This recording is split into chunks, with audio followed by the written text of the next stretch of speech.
오늘 함께 봉독할 하나님 말씀은 마태복음 21장 18절로 22절까지 말씀을 교독합니다. 마지막 절은 같이 읽겠습니다. 이른 아침에 성으로 들어오실 때에 시장하신지라 길가에서 한 무화과 나무를 보시고 그리로 가사 잎사귀 밖에 아무것도 얻지 못하시고 나무에게 이르시되 이제부터 영원토록 내게 열매가 맺지 못하리라 하시니 무화과 나무가 곧 마른지라. 제자들이 보고 이상히 여겨 가로되 무화과 나무가 어찌하여 곧 말랐나이까. 예수께서 대답하여 가라사대 내가 진실로 너에게 이르노니 만일 너희가 믿음이 있고 의심치 아니하면 이 무화과 나무에게 된 이런 일만 할 뿐 아니라 이 산더러 들려 바다에 던지라 하여도 될 것이요. 같이 읽습니다. 너희가 기도할 때 무엇이든지 믿고 구하는 것은 다 받으리라 하시니라. 아멘. 자, 오늘은 믿고 기도하라 라는 제목으로 하나님 말씀을 함께 나누겠습니다. 하나님은 전능하신 아버지십니다. 지금 제가 믿는 하나님, 또 우리 모든 성도들이 믿는 하나님은 전능하신 아버지라는 사실을 믿으시길 바랍니다. 사실 지금 제가 하나님은 전능하신 아버지다라고 하는데 아멘 하신 분이 단 한 분도 없으시고 얼굴 표정이 여전히 변화가 없으신 것 같습니다. 그런데 하나님을 전능하시다라는 것만이 아니라 우리의 아버지가 되신다라는 것은 이것은 굉장히 우리에게 큰 기쁨, 큰 자긍심이 되어야 됩니다. 하나님이 전능하시다라고 하는 것은 그분에게는 부족함이 없고 그분에게는 못하실 일이 없는, 그분은 모든 것이 가능하신 불가능이 없으신 분이시다라고 할 때 우리는 전능자라고 얘기를 합니다. 그러니까 그분의 능력은 부족함이 없다. 그분의 하시고자 하는 모든 것은 능히 하실 수 있다는 것이 하나님의 전능입니다. 그러니까 하나님에게는 불가능이 없다는 얘기죠. 근데 그분이 바로 우리의 아버지가 되신다는 겁니다. 하나님은 하늘과 땅과 모든 만물을 지으신 창조주이십니다. 누구의 도움을 받거나 아니면 혼자 힘으로 할 수 없어 누구의 어떤 협찬을 받은 게 아닙니다. 창세 이전부터 홀로 계신 하나님께서 말씀으로 하늘과 땅과 모든 만유를 창조하셨습니다. 이렇게 무에서 유를 만드는 능력은 바로 하나님 아버지만 갖고 있는 고유한 능력입니다. 또 죽은 자를 살리는 그 능력도 하나님만이 갖고 있는 전능자의 능력이십니다. 근데 그 능력 많으신 분이 바로 우리의 아버지가 되신다는 것. 이게 바로 우리의 믿음입니다. 세상 살면서 많은 사람들이 금수저 혹은 흙수저라고 하는 말을 간혹 합니다. 이것은 개인의 능력이 똑같다라고 하는 걸 기준으로 봤을 때 부모의 능력, 부모의 교육 혹은 부모의 재력에 기초하여 그 자녀들이 성공할 수 있는 그 가능성이 가난한 가정보다는 부유한 가정의 자녀가 성공할 가능성이 더 높다라고 하는 그러한 통계에서 기초하는 겁니다. 그러니까 자녀가 아무리 재능이 있어도 부모가 지원해 주지 못하면, 부모가 그 아이를 받쳐주지 못하면 그 아이의 재능은 사장될 수도 있습니다. 반면에 부모가 재력이 있고 능력이 있다면 그 자녀들의 재능을 발견해서 그 재능을 극대화시킬 수 있는 여력이 있기 때문에 아무래도 요즘에는 개천에서 용난다는 말이 옛날 말이다라고까지도 이야기를 합니다. 그래서 많은 사람들은 금수저를 부러워합니다. 자신이 흙수저라는 것, 왜 나 같은 사람을, 우리 부모 같은 분이 나를 낳았을까? 좀 더 재력 있고 능력 있는 사람이 나를 낳았다면 훨씬 더 낫지 않았을까라고 많은 사람들이 아쉬워하고 안타까워하기도 합니다. 이는 세상에 성공하는 사람들이 대부분 나 혼자 잘나고 나 혼자 능력이 있어서만이 아니라 부모의 영향력, 부모의 도움이 그 안에서 굉장히 많은 부분을 좌지우지하기 때문입니다. 그런데 부모의 재력 여하에 따라서 자녀의 성공 여배가 달라진다라고 한다면 전능하신 하나님이 우리의 아버지라고 할 때 우리는 비록 세상에서 육체적으로는 흙수저일 수 있을지라도 영적으로 본다면 우리는 금수저라고 말할 수 있는 겁니다. 하나님이 전능하신 아버지라는 것을 믿으신다면 우리는 그 안에서 우리는 충분히 하나님의 그 능력과 하나님의 그 도우심 아래서 그 자녀로서 더 많은 것을 제공받을 수 있는 금수저라고도 말할 수 있는 거죠. 근데 과연 우리가 하나님을 전능하신 나의 아버지라고 알고 믿고 있느냐라는 것이 중요합니다.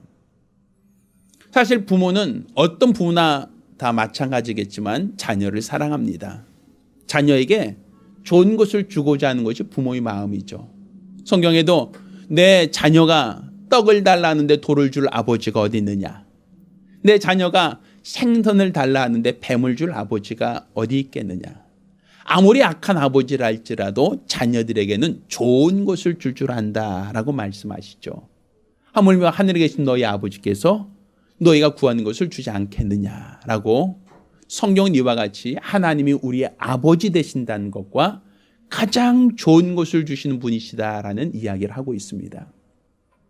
요한복음 8장 32절에도 자기 아들을 아끼지 않고 내어주시니까 어찌 그 아들과 함께 모든 것을 너에게 은사로 주지 않겠느냐라고 하는 그런 말씀을 하신단 말이죠. 부모의 마음은 자녀에게 가장 좋은 것을 주고 싶고 자녀가 잘 되길 바라는 마음을 갖고 있습니다. 그런데 부모가 능력이 없으면 그냥 마음으로 그칠 때가 있어요. 부모가 충분한 재력과 능력이 있다면 자녀들이 원하는 대로 다 도와주고 받쳐주고 세워줄 수 있는데 자녀가 원함이 있지만 부모가 그만한 여력이 없으면 사실상은 그만큼 충분히 지원하지 못할 때가 있죠. 저도 사실 3남매의 그 아버지로서 너는 첫째 아들이나 둘째 아들, 셋째 아들 다 사랑하죠. 또 그들이 잘 되길 바라는 아버지의 마음을 가지고 있습니다. 그래서 사실 저는 제 아들이 어느 분야에서든 잘 되길 바라는 그런 마음이 있죠. 그래서 이제 둘째와 셋째를 제가 캐나다 가게 됐을 때 같이 데리고 가서 거기서 조금 더 넓은 세상에서 공부를 배우고 싶어 하는 아이들을 가르치고자 하는 그런 기회가 있었습니다. 근데 예기치 못하게 제가 한국으로 들어오게 되었고 그로 말미암아 이제 두 아이는 계속 캐나다에서 공부하고 싶어하고 더 열심히 하고 싶어하고 또 캐나다에서도 굉장히 좋은 어떠한 우수한 성적을 가지고 있었는데 그런데 제가 이제 한국에 돌아와서 두 아이를 유학을 보내려고 하니까 쉽지 않더라고요. 한 사람도 버거운데 두 아이를 감당한다는 것은 제 경제적 수준과 여건으로 봤을 때는 굉장히 무리수였습니다. 그래도 어쩌든지 간에 뭐 고등학교라도 졸업시키려고 했지만 여건이 잘 안 돼서 부득이하게 이제 선택과 집중이라고 얘기하죠. 둘째 아이는 이제 고등학교 졸업할 때가 됐으니까 둘째 아이는 이제 좀 더 집중하게 하고 막내에게 좀 양보를 구할 수밖에 없었어요.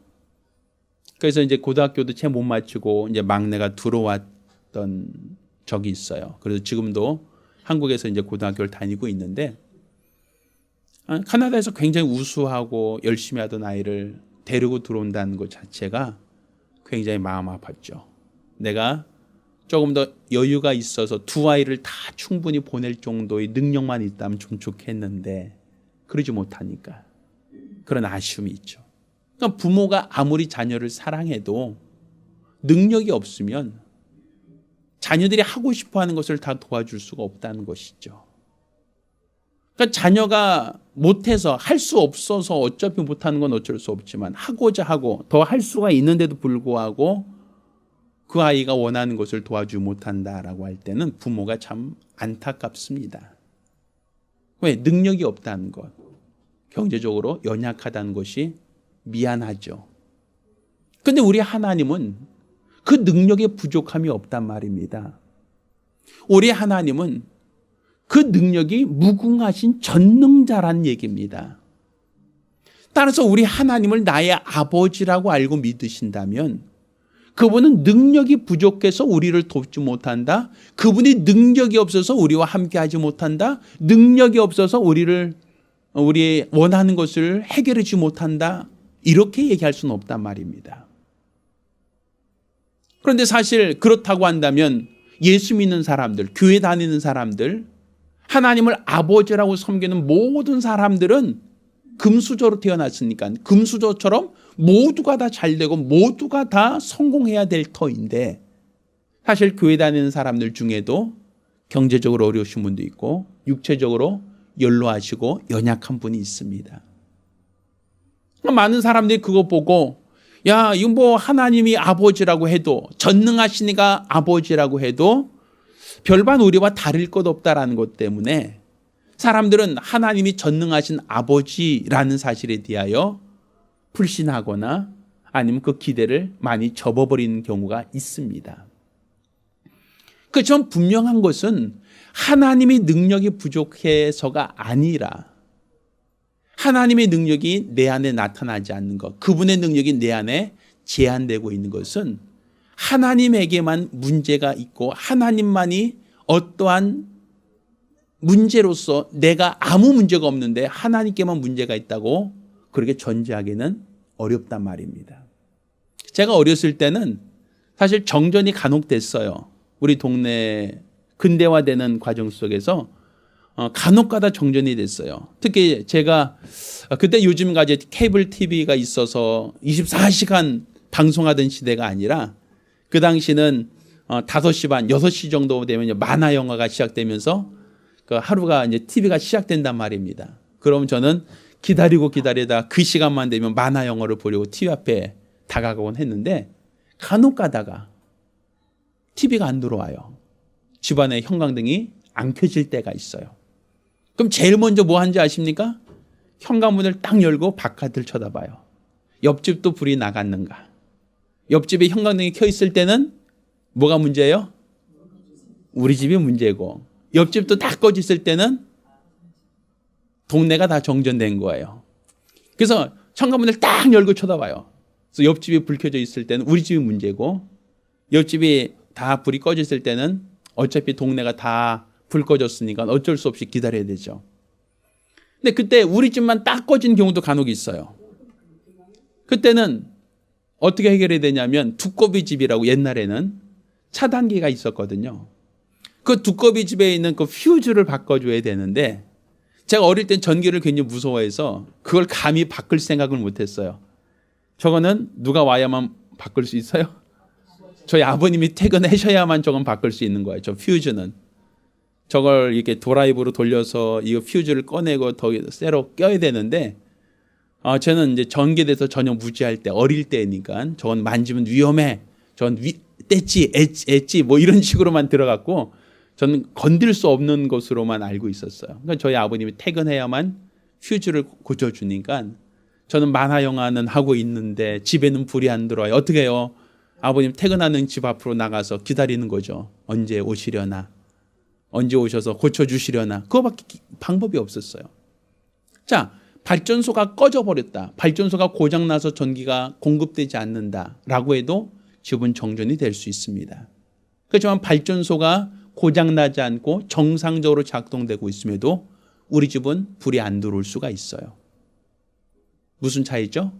발전소가 고장나서 정전이 되면 나뿐 아니라 모든 사람들이 다 정전이 되어야 되는 거예요. 그런데 내 집만 안 들어온다라고 할 때는 이건 발전소의 문제가 아니라 내 집에 퓨즈가 나간 거예요. 두꺼비집에 문제가 생긴 거란 말입니다. 자, 성경에는 전능하신 하나님이 도우신 수많은 사람들의 이야기가 기록되어 있어요. 또 우리 주변에는 전능하신 하나님께 응답받았다고 하는 수많은 사람들의 간증이 있어요. 그런데 나에게만 이루어지지 않는다. 나에게만 전능하신 하나님의 도움이 없다라고 한다면 이거는 전능하신 하나님의 문제가 아니라 내 문제에서 찾아야 된단 말이죠. 왜? 전능하신 하나님의 문제라면 성경에 기록된 수많은 사람들의 이야기가 기록될 수가 없어요. 또 오늘날도 수많은 사람들이 교회 다니며 기도하고 있고 하나님의 응답을 받았다고 간증하고 있지만 하나님의 문제가 있고 그분의 능력이 부족하다면 간증은 없어져야 돼요. 오늘날 기도라는 건 다 사라져야 돼요. 왜? 해봤자 응답도 없고 해봤자 변화가 없으니까. 그렇지만 많은 사람들이 도처에서 하나님께 응답받았다고 하나님이 복을 주셨다고 그렇게 고백하고 간증하고 있다는 것은 분명 발전소의 문제가 아니라 내 집에 있는 두꺼비 집의 문제라고 얘기할 수밖에 없잖아요. 그럼 결국은 하나님의 능력이 부족해서가 아니라 나의 믿음이 부족해서라고밖에 말할 수 없단 말입니다. 이스라엘 백성들이 애굽에서 나와서 하나님이 약속하신 땅 가나안 땅까지 가는 그 여정은 성경의 출애굽의 역사로 기록되어 있습니다. 그때 이스라엘 백성이 애굽에서 나올 수 있었던 것은 자기들이 애굽의 바로와 싸워서 독립을 쟁취한 게 아닙니다. 우리나라 독립군처럼 테러를 하고 암살을 하고 항거를 해서 그들이 빠져나왔던 것이 아니라 성경은 하나님의 큰 능력으로 이스라엘 백성을 애굽에서 건져내셨다라고 기록하고 있어요. 하나님께서는 바로와 애굽 전역에 10가지 재앙을 내렸습니다. 하수가 물이 변하는 것부터 시작하여 개구리, 파리, 악질, 우박 이렇게 하나님께서는 수많은 재앙을 내려서 바로의 신하들이 다 포기하게 만들었어요. 이스라엘 백성에게 너희 나가도 좋다라고 허락하게 만들었단 말입니다. 또 이스라엘 백성이 애굽에서 나와서 진행하는 여정 속에 홍해가 그들을 가로막고 있을 때 하나님께서는 그 홍해를 길을 열어서 물 가운데 이스라엘 백성을 지나가기도 하셨습니다. 그들은 하나님은 눈으로 보이지 않았지만 하나님은 애굽에서 우리를 구하신 분, 우리를 홍해를 건널 때 우리를 지켜주고 보호하신 분으로 그들은 경험했단 말입니다. 그 하나님께서 가나안 땅을 주겠다. 가나안 땅을 너에게 기업으로 주겠다라고 약속을 하셨습니다. 자, 이스라엘 백성은 애굽에서 나와서 홍해를 건너 광야길을 건너며 바로 가나안 문턱까지 갔습니다. 그리고 가나안 땅에 들어가기 전에 우리 손자병법이 그러죠. 적을 알고 나를 알면 백전불패한다. 그러니까 내가 적을 알고 나를 알면 질 수가 없다라고 하니까 정탐꾼들을 보냈단 말입니다. 각 지파별 한 명씩 해서 12명의 정탐꾼이 가나안 땅에 들어가서 그 땅을 다 정탐을 합니다. 40일을 돌아가다며 정탐을 하고 돌아와서 보고를 하죠.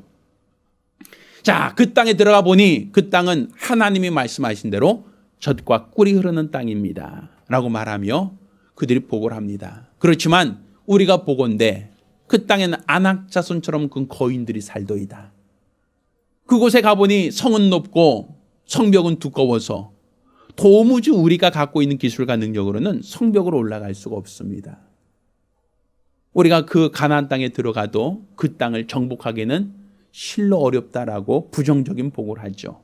그중에 여호수아와 갈렙이란 두 사람만 아닙니다. 하나님이 우리에게 주신다 약속하셨으면 그 땅은 하나님이 우리에게 주실 겁니다.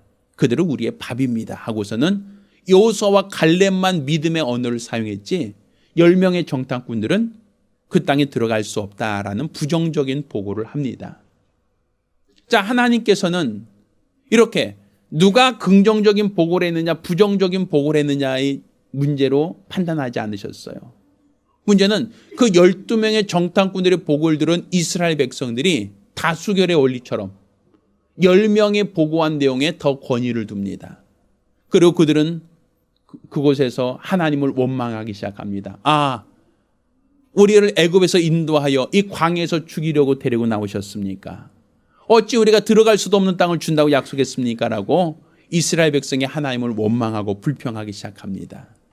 결국 하나님께서는 이스라엘 백성에게 가나안 땅을 주겠다라고 약속하셨지만 그들에게 바로 가나안 땅을 줄 수가 없었습니다. 왜? 뭐가 없어서? 믿음이 없어서. 결국 하나님께서는 이스라엘 백성들이 불평하고 원망하며 믿음이 없던 사람들이 광야에서 다 뼈를 묻을 때까지 40년을 기다리셨습니다. 그러니까 하나님의 응답이 더디 나타났던 이유는 가나안 땅을 주겠다고 약속하셨음에도 불구하고 가나안 땅에 들어가지 못했던 가장 큰 이유는 하나님이 능력이 없어서 40년을 기다리게 하신 게 아니라 이스라엘 백성들이 믿음이 없어서 그들이 전 세대가 다 죽을 때까지 하나님이 기다리신 겁니다. 결국 하나님이 능력이 없어서 우리를 돕지 못하시는 게 아니라 오히려 우리가 믿음이 부족해서 하나님이 당신의 능력을 제한할 수 있다는 얘기입니다. 하나님이 전능자이시고 부족함이 없으시고 모든 것을 하실 수 있고 우리를 사랑하시는 아버지심에도 불구하고 왜 우리가 누리지 못하고 있는가? 우리가 하나님을 온전히 믿고 신뢰하지 않기 때문에 하나님은 당신의 능력을 제한하고 있고 또 이로써 우리가 실제적으로는 하나님의 능력이 우리에게 나타나지 않는다라고 이것을 체험할 수밖에 없는 것이죠. 요한복음 8장 32절에도 자기 아들도 아끼지 않고 내어주신 그분이 왜 아들과 함께 모든 걸 주지 않겠느냐. 그분은 우리에게 모든 것을 주시길 원하고 더 주시길 원하시는데 우리가 부족하면 우리 믿음이 연약하면 하나님이 주시고자 하는 것을 능히 누릴 수가 없다는 겁니다. 우리가 성경에는 하나님의 그 복을 장밋비에 그러니까 장맛비에 그 비유를 하고 있습니다. 그러니까 우리가 하나님 복 많이 주세요라고 얘기하죠. 그런데 우리나라에도 얼마 전 비가 많이 내리니까 어떻게 돼요? 복 많이 주세요라고 하는데 가물 때 비 내려달라고 우리는 항상 하잖아요. 가물 때 비 좀 내려주세요. 왜 이렇게 하늘이 왜 이렇게 말랐습니까? 비 좀 내려주세요라고 하는데 왜 가물 때 적당한 비가 내리면 곡식 농사든 모든 것이 다 원활하죠.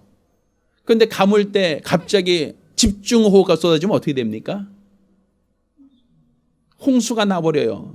가물어서 물이 없다고 애걸복걸 하던 사람들이 비가 많이 내리면 산사태가 나고 또 저지대에 있는 사람들은 하수가 역류되면서 다 잠겨버리는 경우도 있어요.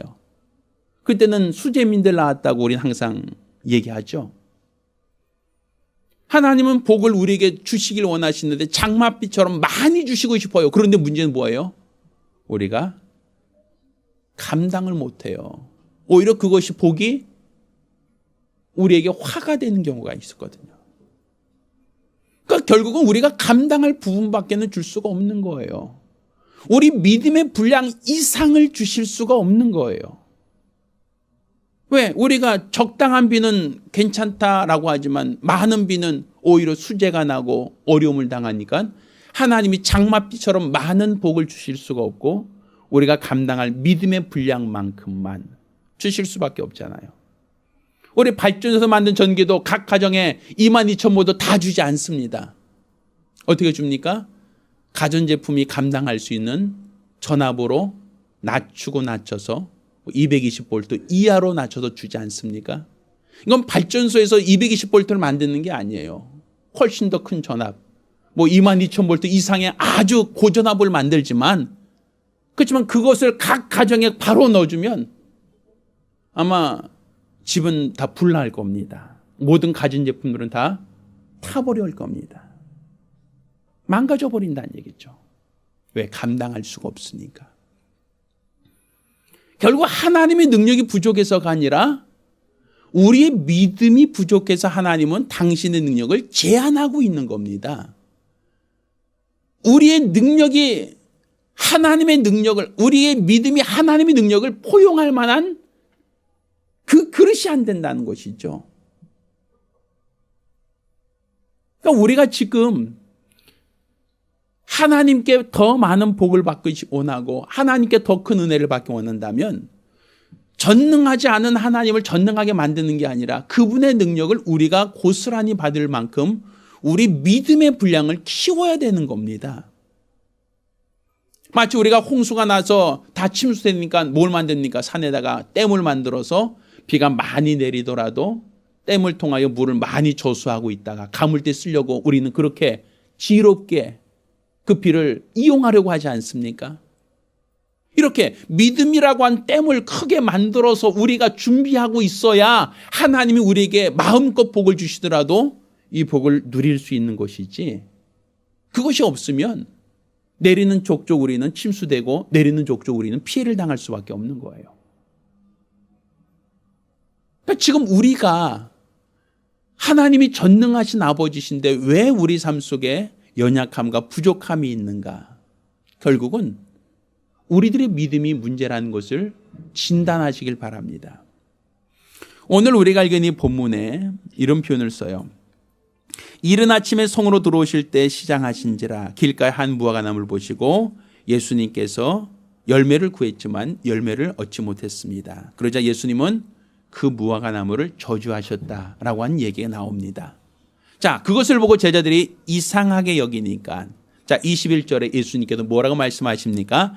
내가 진실로 너에게 이르노니 만일 너희가 뭐가 있고 무엇이 있고 믿음이 있고 의심하지 아니하면 이 무화과나무에게 된 이런 일만 할 뿐 아니라 이 산들어 들려 바다에 던지우라 하여도 될 것이다. 이런 말씀을 하세요.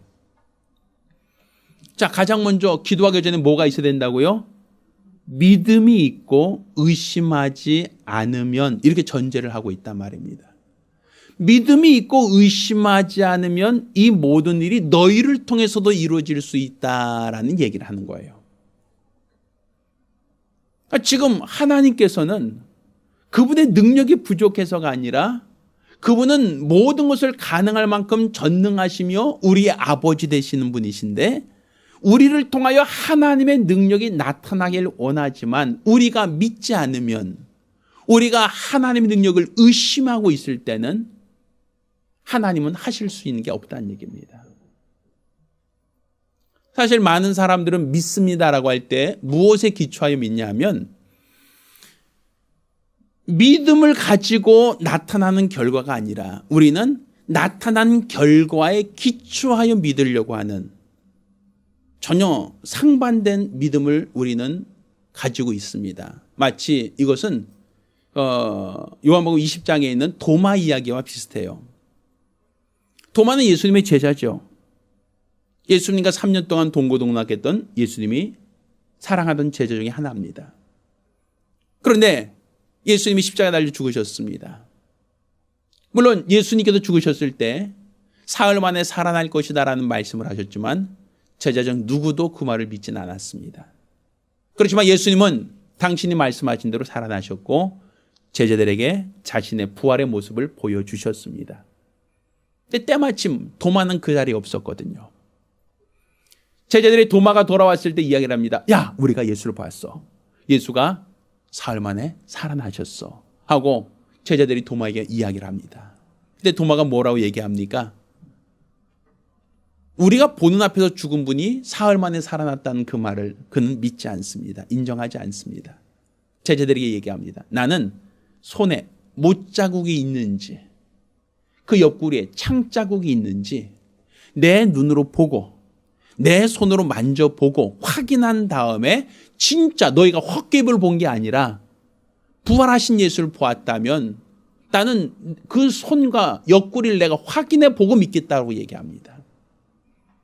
그런데 예수님께서 그들 앞에 나타나셨죠. 그리고 예수님 도마에게 내 손과 옆구리를 보라 하고 보여주십니다. 그 손의 못자국과 그 옆구리의 창자국을 보여주시고 믿음 없는 자가 되지 말고 믿으라고 얘기하죠. 그런데 예수님이 이렇게 얘기합니다. 너희가 보는 거로 믿느냐? 보지 않고 믿는 믿음이 더 큰 믿음이다 라고 말씀하죠. 사람들은 항상 내 이성에 기초해서 보고 믿으려고 해요. 결과를 가지고 믿으려고 해요. 나타난 증거를 가지고 믿으려고 해요. 성경은 뭐라고 얘기합니까? 자, 22절. 너희가 기도할 때에 믿고 구하는 것은 다 받으리라. 자, 기도의 전제가 뭡니까? 믿고 기도하라는 거예요. 기도한 다음에 응답 받으면 믿어라가 아니라 기도할 때 그 기도는 어디에 기초해야 된다? 믿음의 기초에서 기도하면 다 받으리라. 응답받는다는 얘기입니다. 그러니까 내가 지금 기도할 때 될까 안 될까 반신반의하며 기도하는 것을 하나님이 응답하신다는 게 아닙니다. 하나님이 믿고 기도하라는 거예요. 우리 주님께서 나사로를 살리실 때 나사로가 살아날까 안 살아날까, 혹시 안 살아나면 어떡하지? 이런 반신반의 의심을 하면서 나사로야 나오라 말씀하신 건 아닐 겁니다. 예수님께서 바디메오를 고치시고 중풍병자를 침상채 일으켜 세우실 때도, 또한 문둥이를 깨끗하게 하실 때도 저 사람 안 나면 어떡하지? 일어나지 못하면 어떡하지? 안 일어나면 창피한데, 내가 쪽팔릴 수 있는데, 아마 우리 주님은 그런 생각을 전혀 하지 않았을 거예요. 안 된다, 안 될 수 있다, 부족하다, 불가능하다, 실패할 수 있다라는 생각을 아마 한치도 안 했을 겁니다. 우리 주님께서는 죽은 자를 살리실 때나 병든 자를 고치실 때 전혀 의심하지 않았어요. 왜? 하나님이 능히 하신다라는 것을 알았기에. 의심하지 않고 믿고 명한 겁니다. 지금 과연 우리는 그렇게 하고 있습니까? 우리가 기도할 때에 될까 안 될까, 안 되면 어떡하지라는 우리는 걱정을 하면서 기도를 합니다. 믿음의 기도가 아니에요. 안 되면 어떡하지? 실패하면 어떡하지라고 하는 불안감을 가지고 기도합니다. 분명 성경은 믿음으로 구하면, 믿고 의심치 아니하면이라고 전제를 하고 있는데, 우린 기도할 때부터 한쪽 발을 들고 기도한단 말이에요. 안 되면 어떡하지? 안 되면, 이런 어떤 불가능, 안 될 수 있다는 전제를 가지고 기도한다면 하나님의 능력은 제한받을 수밖에 없는 거예요. 제가 간혹 운전하다 보면 길이 막히는 경우가 간혹 있어요. 그런데 굉장히 답답하죠. 그런데 평소에 잘 달리는 길인데 막힐 때는 더 답답합니다. 오늘 왜 그렇지? 사고 났나? 오늘 왜 그러지? 하면서 굉장히 답답해요. 그나마 차선이 여러 개 있으면 가다 보면 앞에 고장난 차가 있다든지, 아니면 그 앞에 김여사라고 호칭되는 어떤 초보 운전자가 있으면 사실은 그 차가 달리는 속도만큼 뒤에서 정체될 수 있는 가능성들이 간혹 있어요. 예전에 저도 이제 강원도 갈 때 한계령 넘어가고 진부령 넘어가는데 차가 아주 서서히 못 갈 때가 있어. 그걸 보면 이제 앞에 큰 트럭 같은 경우가 진부령 한계령 넘어가는데 무거운 짐 싣고 가니까 못 올라가고 걸걸걸걸 올라갔거든요. 그러면 뒤에 있는 차들 다 어떻게 돼요? 나란히 서죠. 못 가요. 이게 차선이 한 개밖에 없으니까. 그러니까 앞에 있는 차가 못 달리면 뒤에 있는 차가 아무리 좋은 차라 할지라도 못 달리는 거예요. 아무리 뒤에 있는 차가 좋은 속도와 좋은 성능을 갖고 있다 할지라도 앞차가 고장나거나 앞차가 서행 운전하면 뒤에 있는 차는 다 알아서 서행하거나 멈출 수밖에 없는 거 아닙니까? 지금 우리 믿음이 연약하면 하나님이 아무리 전능하다 할지라도 우리 믿음을 초월하지 않습니다. 아무리 하나님이 전능하신 아버지라 할지라도 우리 믿음의 분량 이상을 허락하진 않으신다는 얘기예요.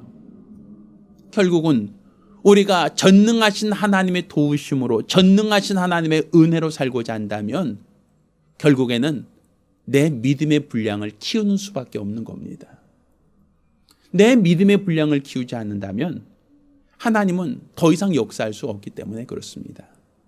저희도 이 예배당이 있습니다만 대자동에도 예배당이 있죠.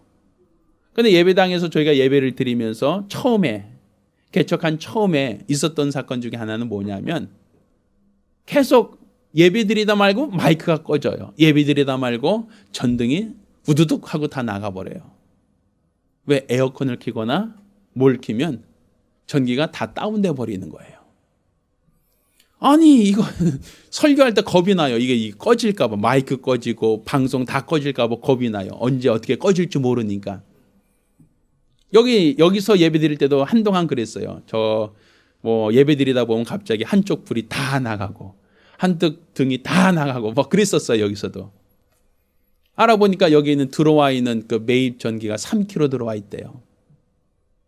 3kg 들어왔으니까 에어컨을 켜거나 뭘 켜거나 그러면 그냥 다운돼 버리죠. 밥통 키면 다운되고 뭐 키면 다운되고. 왜? 불량이 아무리 전기를 많이 보내주려고 해도 차단기에서 그냥 차단시켜 버리니까 더 이상 들어올 수가 없더라고요. 그래서 한전에 전화했어요. 아니 이게 다 자꾸만 다운되는데 어떻게 합니까 했더니 얘기해서 그 차단기를 5kg짜리로 올려놓으래요. 그것까지는 신고 안 해도 됩니다. 5kg까지 올려서 쓰세요라고 하시더라고요. 그래서 그 3kg짜리 있는 차단기를 빼버리고 5kg짜리로 교체했어요. 그러니까 다운이 안 되더라고요. 뭐예요? 한전에서 전기를 끊어주는 게 아니에요. 내가 받을 수 있는 분량이 적으면 결국에는 다운될 수밖에 없는 거예요. 내 믿음이 분량이 적으면 하나님의 능력이 제한받을 수밖에 없다는 얘기입니다. 따라서 우리는 믿음으로 기도하고 응답받기를 원한다면 내 믿음의 분량을 키우는 수밖에 없습니다. 모든 걱정과 근심과 염려를 다 내려놓고 하나님이 전능하신 아버지라는 이 분명한 믿음을 가지고 믿음으로 의심치 말고 기도하는 성도가 되길 예수 이름으로 축원합니다. 기도하겠습니다. 우리가 기도하실 때에 지금 내가 하나님을 전능하시다라고 하는 것을 머리로만 알고 있는 건 아닌가?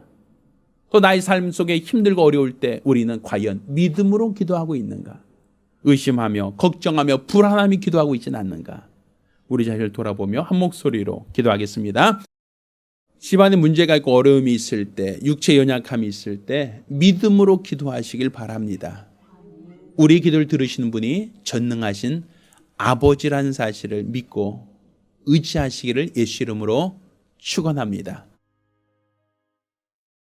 이제는 우리 주 예수 그리스도의 은혜와 아버지 하나님의 극진하신 사랑과 보혜사 성령님의 교통하시고 역사하심이 오늘 이와 같이 우리 하나님 그분이 바로 전능하신 아버지심을 믿고 믿음으로 기도하여 응답받기로 열심한 우리 모든 성도들과 가정들 위해 이제로부터 영까지 함께 있을지어다. 아멘. 우리 하나님께 영광을 돌리겠습니다.